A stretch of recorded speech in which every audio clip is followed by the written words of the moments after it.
Hello. My name is Austin Fields. I'm the offensive line coach here at Bluffton University. Appreciate you having me on. I'm excited to get going here and telling you guys a little bit about some unit culture and some technique. But it's a little bit about myself first off. The Pittsburgh area. I've been here at Bluffton for a year now. A little bit of my background playing wise. Right out of high school, I went on as a preferred walk-on to West Virginia University. After my freshman year, I ended up transferring down to Slippery Rock University, a Division II school right outside the Pittsburgh area. First day into camp, got the offensive line, and the rest is history. Fell in love as an offensive lineman. Fell in love with the position ever since, and been working with it ever since. So played my next 3 years there at Slippery Rock University. Fortunate to play for a great offensive line coach, Chris Conrad. Pretty much the reason that I fell in love with the position so much. And a lot of the things that we're going to talk about today is a lot of the things that I learned from him. He was a big relationship guy, big with the culture in the position unit. Just made it really easy to play for. And that's kind of what I like to mirror my coaching style off of. It was such a great experience. He made it so personable and just so great to play for there. Really fortunate there playing for him. After that, I graduated and went on to coach for about 2 months at a high school right outside of Pittsburgh, Baldwin High School. Then I got a call to get a GA position at Heidelberg University, Tiffin, Ohio. Took a graduate assistant position there and spent that fall as the tight ends graduate assistant. And I was fortunate enough to get a call from my high school coach, Coach Krebs, who's actually the head coach here at Bluffton, after that fall season. And he asked me if I wanted to take a position in the same capacity here at Bluffton. And Krebs has been like a big brother to me, mentor of mine since my freshman year in high school. So I immediately jumped on that opportunity to come here. Coach Krebs is a guy that he came into my high school and he really kind of changed the culture there at our high school and flip-flop things. And he's doing the same thing here. And I knew that he was doing the same thing here. So I wanted to come and be a part of it. And it's been a great ride ever since. But about season into me being a graduate assistant here, our offensive line coach left.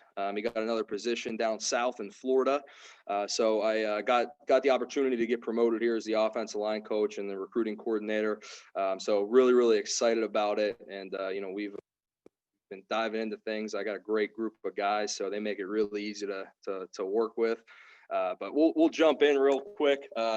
Like I said, I took over in January. The group, whenever I took over, it was different.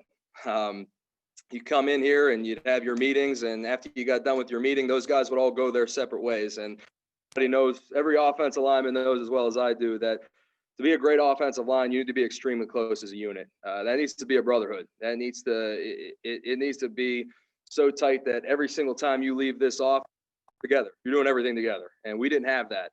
And that was my biggest pressing point whenever I first got here, is developing that culture in the position room and really honing in on that. So diving into it here really quick. Let's see if we can get my screen rolling here. Okay. Just first and foremost, you got to start with you as a coach. The whole culture side has to start with you. So you got to live that standard you set. One rule for us is don't wear hats in the meeting room. All right. Simple rule. But you got to live that same standard. You can't set your players to a higher standard than you hold yourself, right? It's if they walk in and they see me wearing a hat, what kind of example setting for them, right? You constantly have to live every single day that example that you set, and that standard that you set for them. You got to live it yourself. Next thing here is teach the why. This is really funny because just a couple of days ago, our defensive coordinator, Josh Runda, and I, we were talking in the office, and he said something that was really true. He said, 10 years ago, you used to be able to tell a guy jump, and he'd say how high. Now you say jump, and they say why, right? But I don't think there's anything wrong with that. I think that's a great thing. Teach that why, right? I think it's great whenever guys ask why, because that gives you that reason on why you're doing things, right? That gives you that confidence and that conviction on why you're doing things and behind why you're doing them, right? Teaching that why. That's so important to help guys better understand what they're doing, right? And then build trust. Like I said, I'm a big relationship guy. I think it's so important to build that relationship. I've had coaches before that it was all just X's and O's. You go up and talk to them, all X's and O's all the time, and never ever got close with. And then I got the Slippery Rock. I got to play for Coach Conrad, and he was a big relationship guy.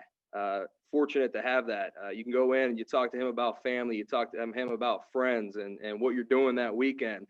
And what that did was when you messed up on the field, you felt bad because you didn't want to let him down, right? And as a coach, you got to build those relationships and that trust between you and your players, because it's so important that they feel comfortable around you to come and talk to you about things, anything bothering them. That's such a huge part in that room and that bond together as an offensive line group. Next one down here is just give them a voice. Okay. End of the day, I can give them tips and I can give them drills to make themselves better. And whenever they're out on the field and when they get out into the world after they graduate from here, but end of the day, they're the ones that have to go out and do it, right? They have to have a belief in what they're doing as a position unit. And one way to give that belief to somebody is, give them a voice, give them a say in what they do. All right. Who do they want to be? I remember when we sat up here with a blank PowerPoint document, and I told them, what do you want to be as a position unit? We started writing some things down, and that's kind of how we got our core values as a position unit. And I tell them, the things that you guys do out on the field, that's not me. That's you guys, because you're buying into it. You're buying into this culture, and every single day you're showing up and doing those little things right. And then last thing here with as a coaching standpoint is have conviction in your vision. Have belief in what you're doing. Everybody does things a little bit different. Everybody has a different way of going about and doing what they do and creating that culture and creating the way that they coach. But you have to have confident in what you're doing, right? Because players can see right through that. Players can see through a guy that's kind of constantly questioning what he's doing and how he's doing things, right? Be confident in it. All right. We're football coaches and we all know the game, right? So be confident in what you're doing. So next thing here, though, is with the unit, okay? Culture in the unit, as a team, as the players and everything. Universal verbiage, that's a huge part. Your players should be using that same verbiage that you're using, right? Our core values are family, academics, football. We use a thing called the Beaver Code every single day. We never leave a position unit without reciting our Beaver Pledge. And those things are things that should be, push in the chairs. Don't take your hat off when you come in, right? Those things that I say, once your players start saying that, those same things and those same things for the culture that you're saying, that you're on your culture. Next thing here is promote confidence, right? There's going to be times whenever I come down on a guy, maybe if they're doing something wrong or repeatedly over and over and over again, right? But as a teammate and as a great guy in the position unit, you should be going over to your guy afterward. Hey, telling him, let's go, pick it up. All right, we're good to go. Okay, letting him know when he's done something wrong, but also picking him up, giving him that confidence as a player. It's so important. And preach the little things. Again, I talked about pushing in the chair, and I knew that our culture was in the right direction whenever one of our freshmen, it's about 3 weeks into him being here, he left my office. I looked over, his chair wasn't pushed in, and you can hear we have stairs coming up into our offices, into the offensive line meeting room. They squeak with these big boys walking up and down the steps. You can hear them squeaking. Well, I heard him leave, and all of a sudden I hear those squeaks come sprinting back up the steps. He comes running back in the door.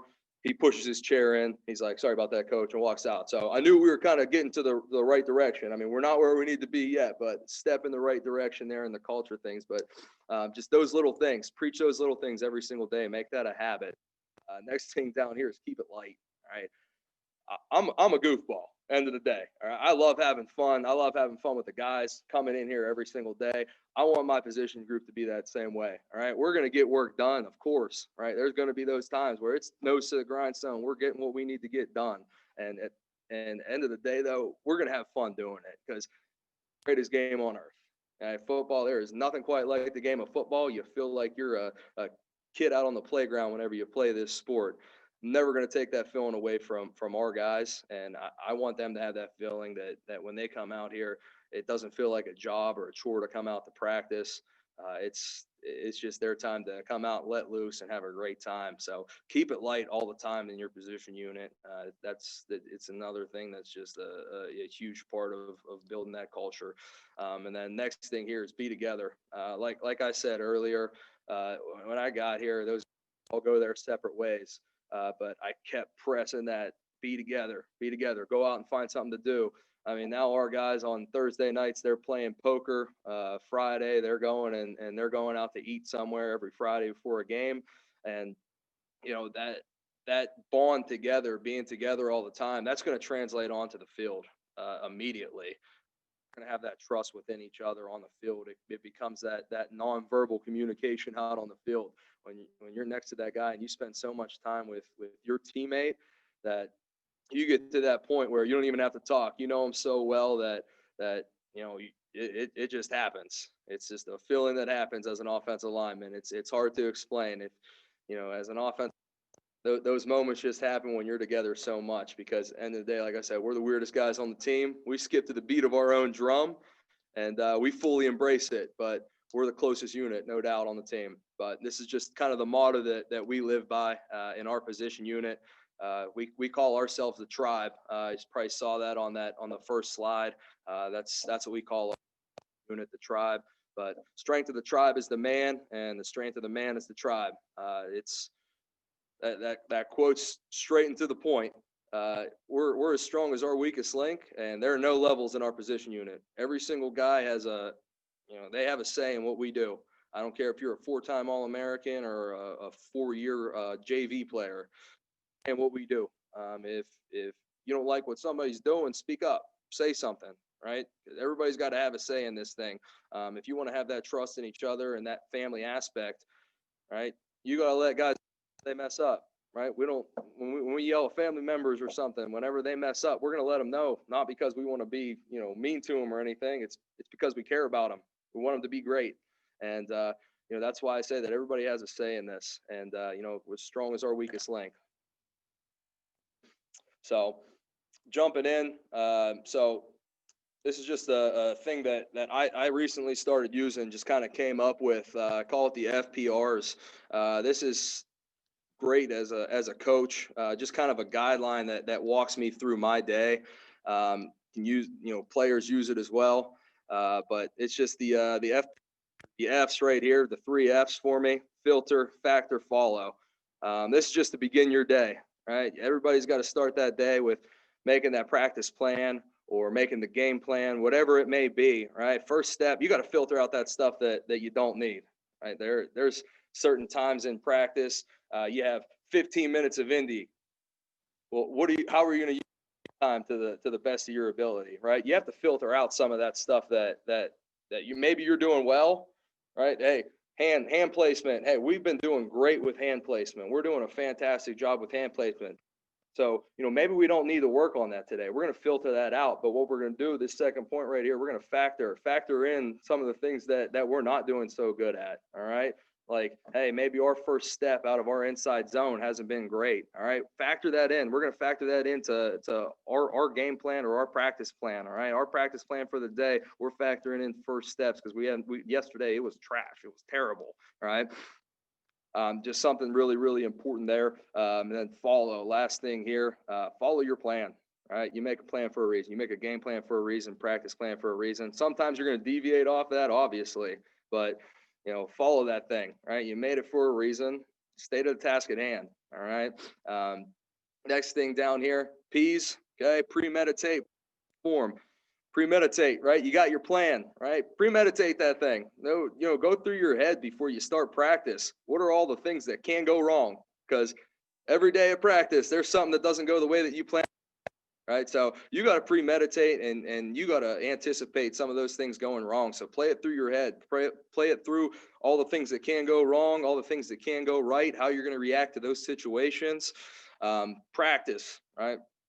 Go through it. I mean, I'm like I said, I'm a goofball. I'm weird. I do things a little bit different. I sit there in my office. I go through our practice plan right before practice. I'm walking through it. Hey, what am I going to say during this? Practice what you're doing. Practice what you're going to say during that. What kind of questions might arise for that, right? And obviously perform. Go out there, right? You made your plan. Go out, perform, execute. As a coach, hey, you should be having a great time with the players, right? Go out there and perform with them, right? And then the R's down here, 3 R's: rewind, recover, reform, right? So me during practice, I'm constantly taking notes on my practice plan. All right, I'm drawing stuff up all day. Whenever we're in here watching film, post practice, taking these notes. After you get done with stuff for the day, rewind, go back through the day. What are some things that worked for me? What are some things that, hey, maybe our guys didn't do that so well? Maybe we should retouch on that, or maybe, hey, we're doing all right with this. Maybe we don't have to revisit that tomorrow. Rewind on the day, look at those things that were great, look at those things that weren't so great, and just reflect on those things. Recover. It's a long day when you're in coaching, when you're a player.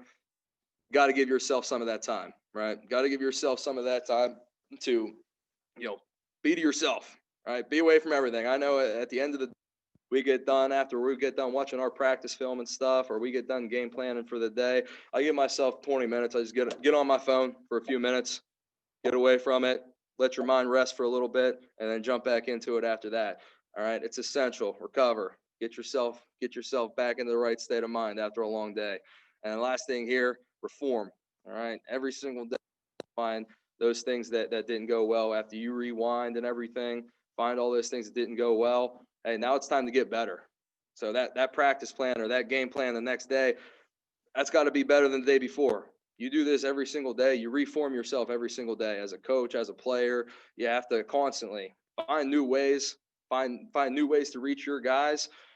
Don't be that closed-minded coach that there's a lot of coaches out there that they say, oh, this is my way. You got to be open. Everybody, like I said, everybody does stuff their own way. Be open to every coach's approach, and you might gain something from it. You got to reform yourself every day and get better from that every single day. So those are the F. Just jump into some of the steps, getting to good technique. These are just a few of the steps to gaining great technique with your guys.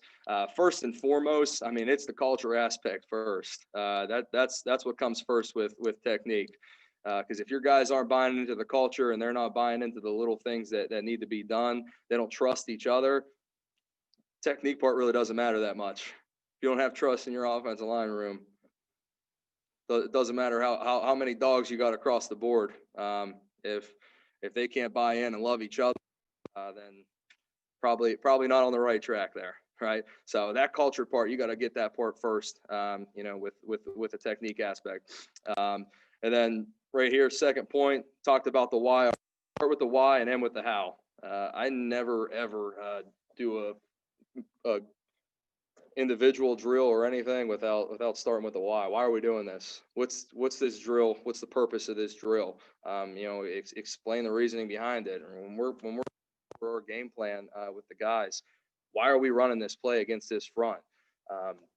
What's the reasoning behind this? Because it helps them better understand, and now you can get to the how, right? So if they understand the why, they're like, okay, that makes sense. Okay, now how do we do it? Right now you can start explaining your drill or how we're going to attack this defense. Right, so always start with that why and end with the how.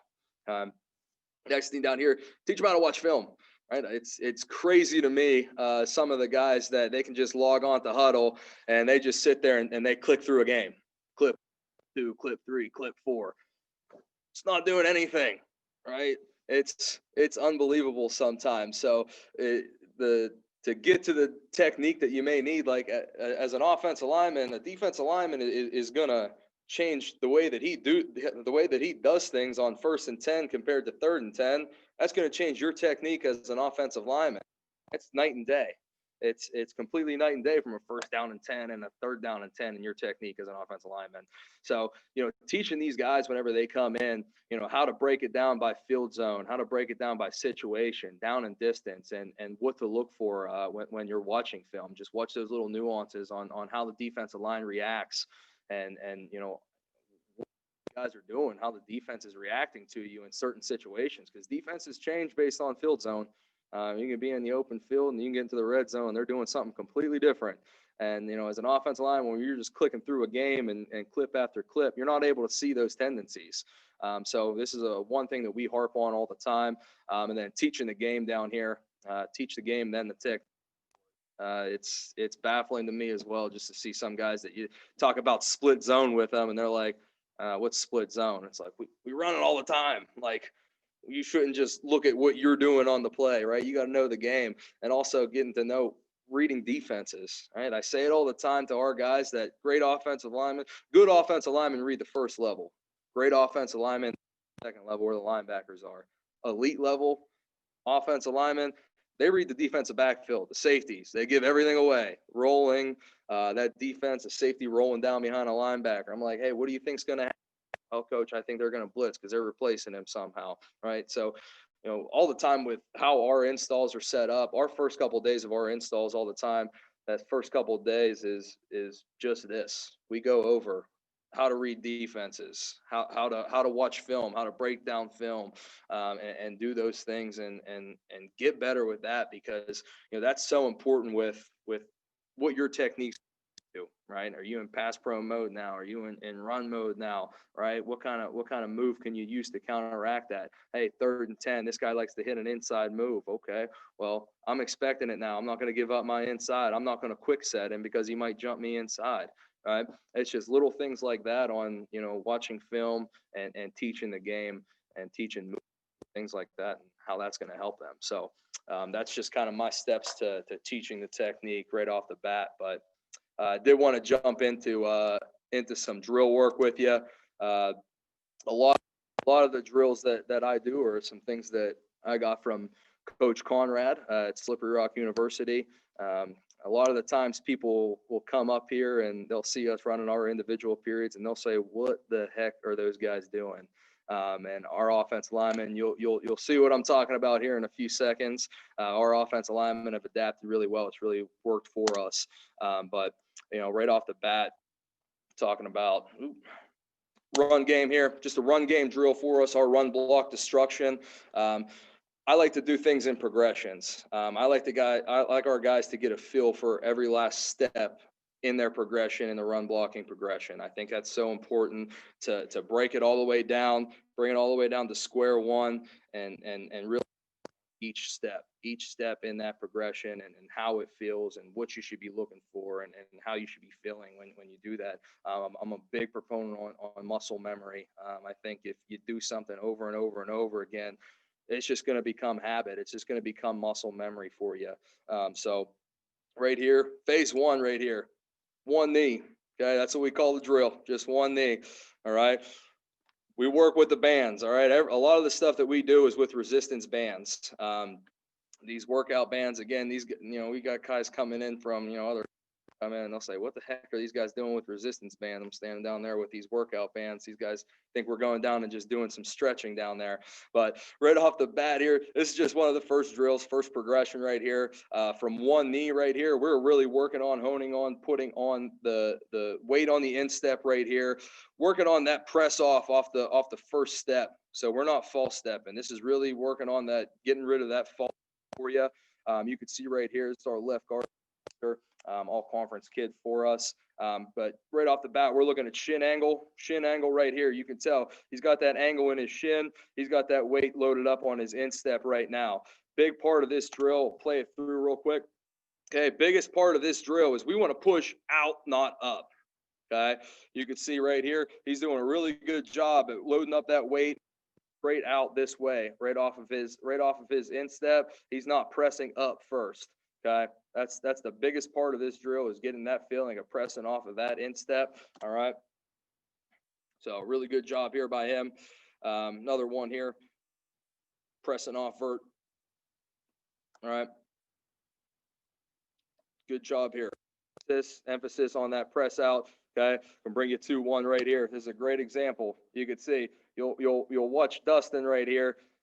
He stands straight up. Why? Look at his shin angle. He is straight up and down with his shin angle right now. Okay, that is a telltale sign that he does not have his weight on his on his instep right now.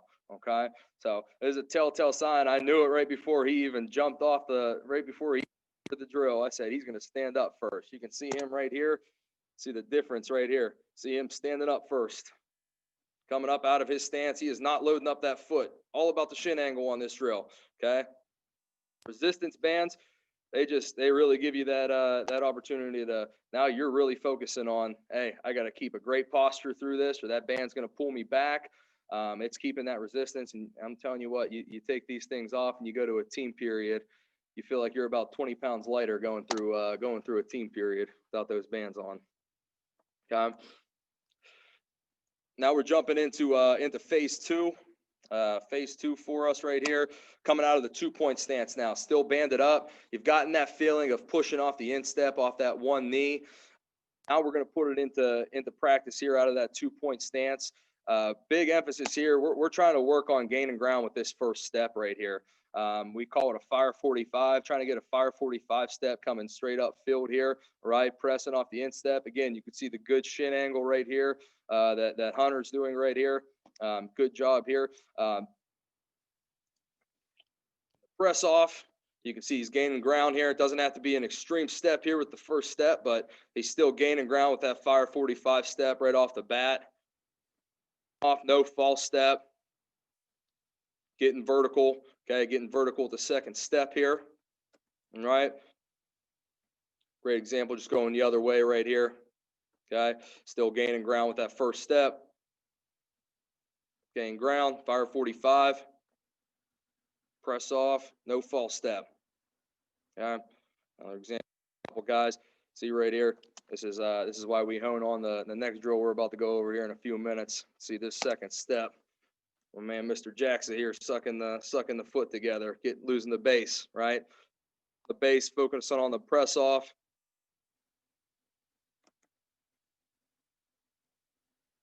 Right. Phase three. Okay, we add the ball to it. So I don't use hand shields. I really don't believe in the hand shields because I think that it gives you too big of a surface area to work with. Getting our guys into bad habits of spreading the hands out on a blocking shield. So we use these medicine balls. The soft medicine balls is giving them a really small area to punch. This is what we use as our dummies, but this is the next step in the progression because I found that if you put somebody in front of a guy, sometimes they tend to freak out. They start getting into their own. Oh man, I got to get off. I'm more focused on punching this guy than I'm focused on my footwork. So what we're doing right here is we're forcing them to focus on the footwork, focus on the false step with the band. All right, punch will come next. All right, so that's why we put the guy in front of them, because them to come across and get used to the footwork with somebody in front of them coming across the ball. Right, keeping the hips underneath. Okay. Always a big sign right here, keeping your hips underneath you in the drive block is a good job here. Again, you can see Connor gaining ground right here, coming through with the second step, doing a great job here with the no false step. Right, and a good job here by Mr. Massey over here, doing a good job again pressing out. Okay, does a great job keeping the base underneath him. All right, weight on the insteps. That is a big press point for us, is the weight on the insteps. Tell our guys all the time, you wouldn't squat on your toes, would you? No.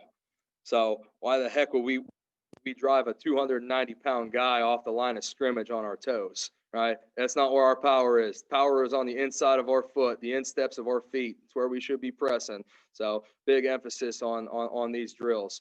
Now, phase four, the last phase here. Right, a lot of people tend to think that first step off the line of scrimmage is the most important, which it is. It is important getting upfield here with that first step, but the movement is coming from this second step, getting vertical with your second step. So we take it a step further with these bands.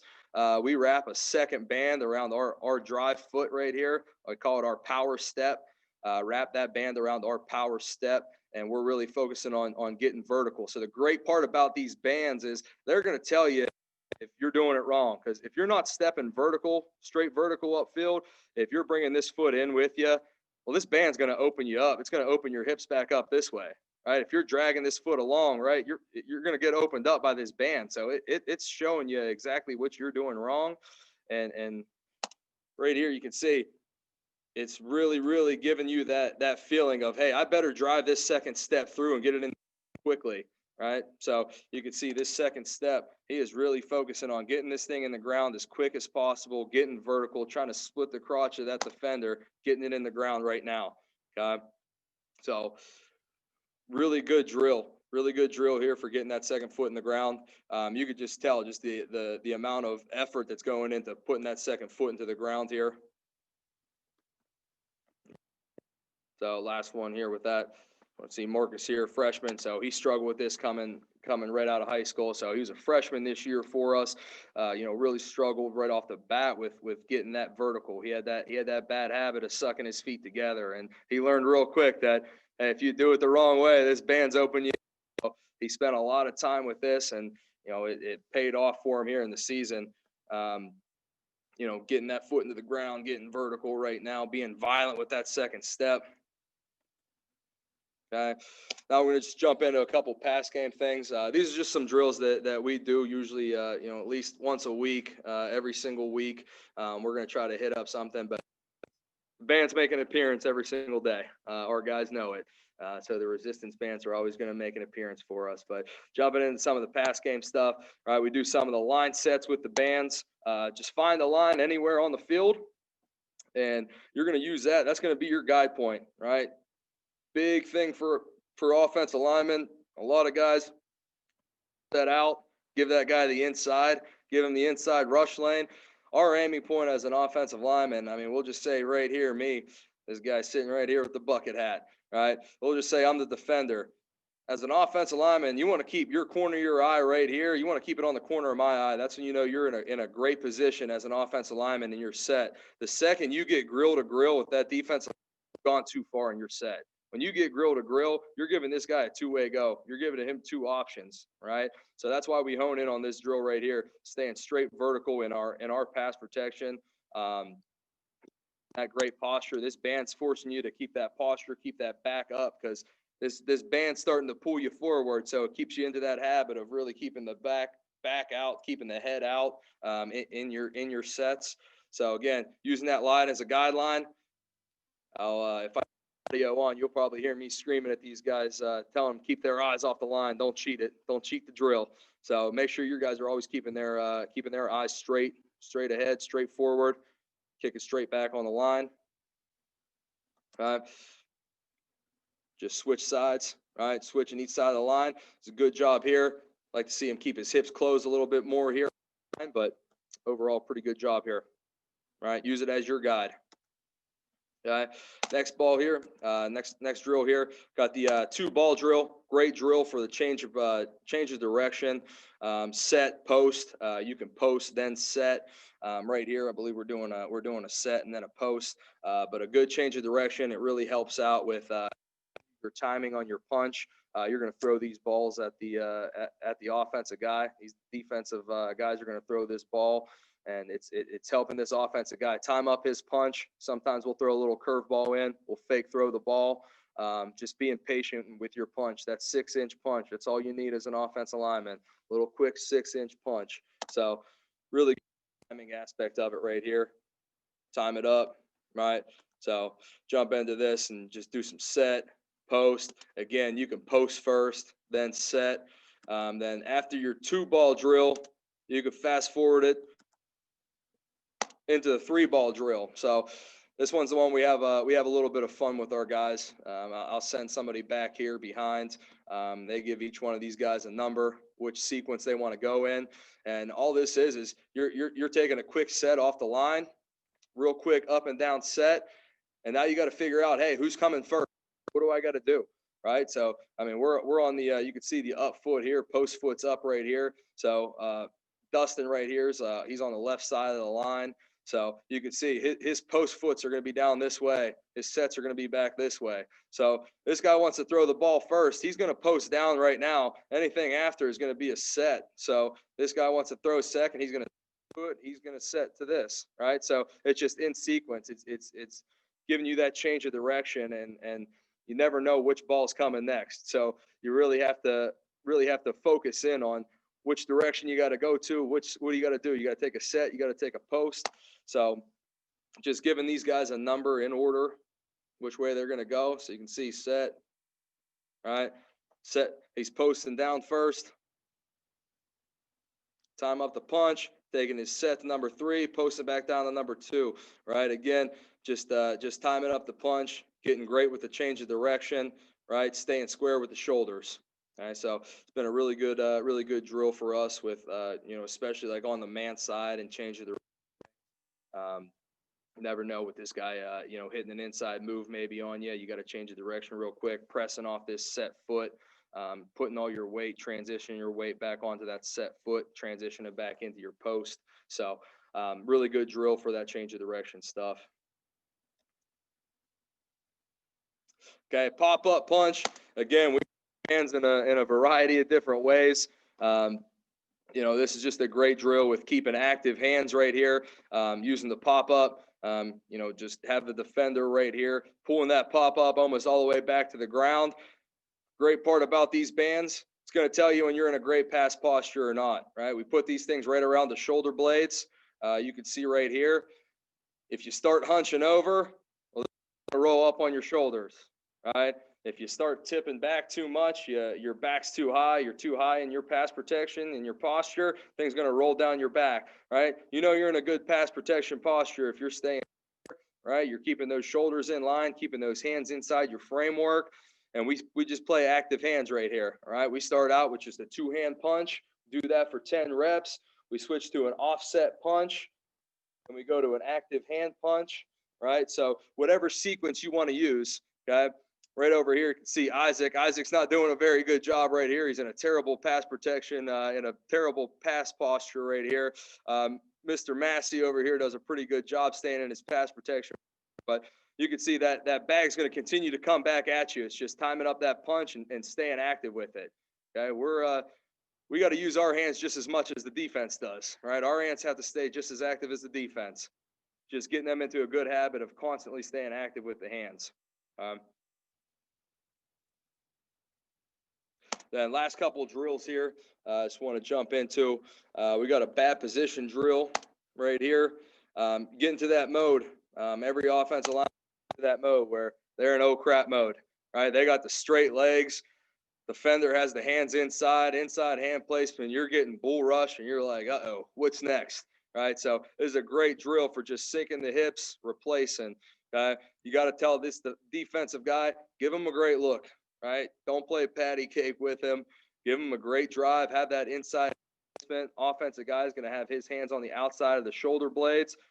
And the big emphasis here, breaking the hands down, sinking the hips, and replacing, right? Getting back into that great pass posture, right? Get back into your stagger, okay? Straight leg it, back into the posture, sink back up underneath, all right? See it again right here. Bad posture right here. You can see we're straight up and down to start the drill. Sink back up underneath, get your hips back up underneath you. Regain that stagger. And then last drill here, another one that we like to do all the time is a push-pull. Offensive lineman's worst nightmare is a defensive lineman very good at the push-pull. Okay, a really difficult thing to counteract during the game. So we take a lot of time focusing on this drill. Hands behind the back, so you don't have anything to grab onto with your hands. All right, so all we're doing is we're really focusing on this drill. Is again, you're taking that high posture right off the bat. Defensive guy, make sure great look. You're pushing into him hard. Okay, get a few steps in and give him that push. All right, offensive guy. Okay, really important here that you are running your feet back up into the defensive guy. You want to get that base back up underneath you. That's the biggest reason why you get push-pulled as an offensive lineman. You start getting that head over top the shoulders, right? Head over top the toes. You got to regain that momentum. You got to regain that stagger up underneath you. You got to regain your base back up underneath you. Run your feet like hell to get that base back up underneath you, right? So good drill here for that, counteracting that push-pull move right here. So, but that's just a few of the drills that we do. I mean, it's just a daily basis. And just some of the everyday drills that we'll try to hone in on. But really, that's just kind of the the big things that we do as an offensive line unit. And it's helped us out a lot. The bands really help you focus in on each individual movement and really focus in on that footwork. And it's been really good to us. And just going back onto that culture side of things, what I talked about, it's that bond with each other. You that starts with the coach, and then it funnels down to the players. But first of all, as a coach, you got to live that culture yourself. Can't be preaching things to your guys and holding your guys to a higher standard than you're holding yourself as a coach.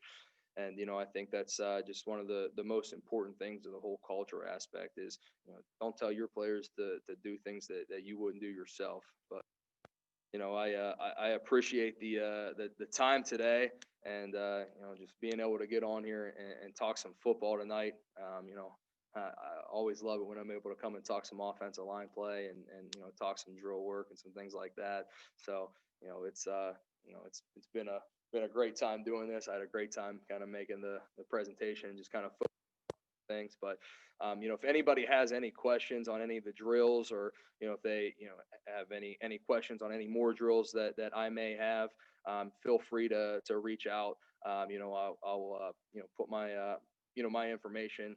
If anybody needs my email, it's Fields A Fields A at Bluffton BFTON.edu. Feel free to reach out to me anytime. I'd love to talk some football with anybody. And thank you for having me. I appreciate it.